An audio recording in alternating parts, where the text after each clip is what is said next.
Good evening and thanks for joining us for 12 News at 6. I'm Mark Curtis. And I'm Kadiba Devine. Tonight we're tracking the latest in the trial of Lori Vallow.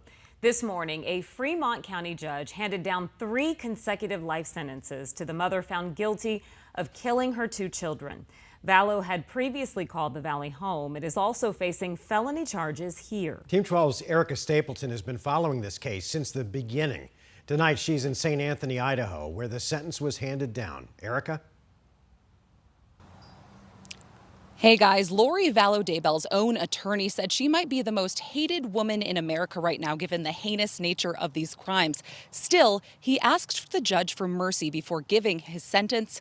Then, Lori Vallow Daybell, for the first time in open court, spoke for herself. No admission of guilt. Jesus Christ knows that no one was murdered in this case. No words of remorse. I have access to heaven and the spirit world.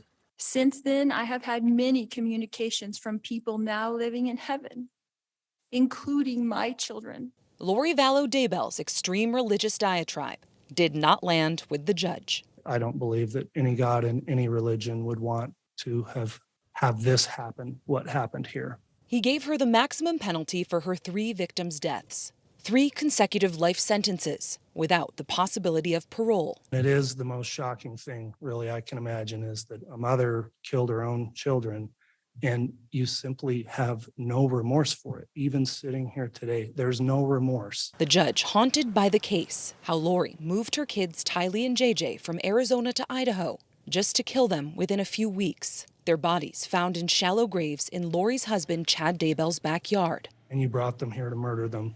You had so many other options. You chose the most evil and destructive path possible.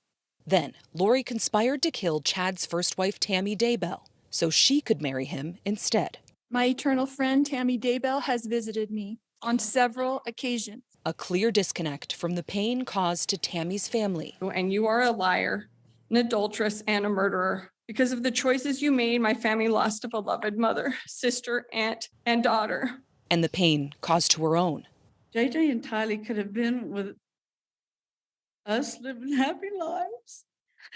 Instead, she took all that away, all because she is a money-hungry, power-mongering monster. Kay and Larry Woodcock, JJ's grandparents, a perpetual voice for the victims, especially their beloved grandson. I won't have the pleasure of ever seeing him again until I die. Lori's life sentence, providing some path forward. We got everything we asked for. As they leave Lori behind.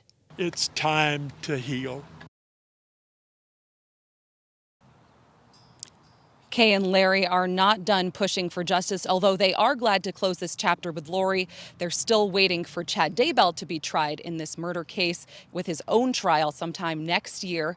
And then Lori Vallow Daybell faces more charges out of Arizona, so they're focusing their attention that way too. Mark? And Erica, as far as Arizona, what is the next step for her being extradited here?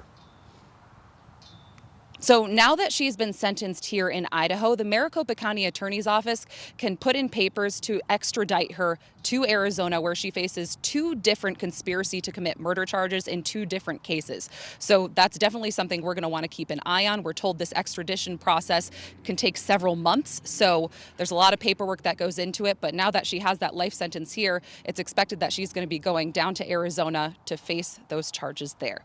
For now, we are live in Idaho tonight. Erica Stapleton, 12 News.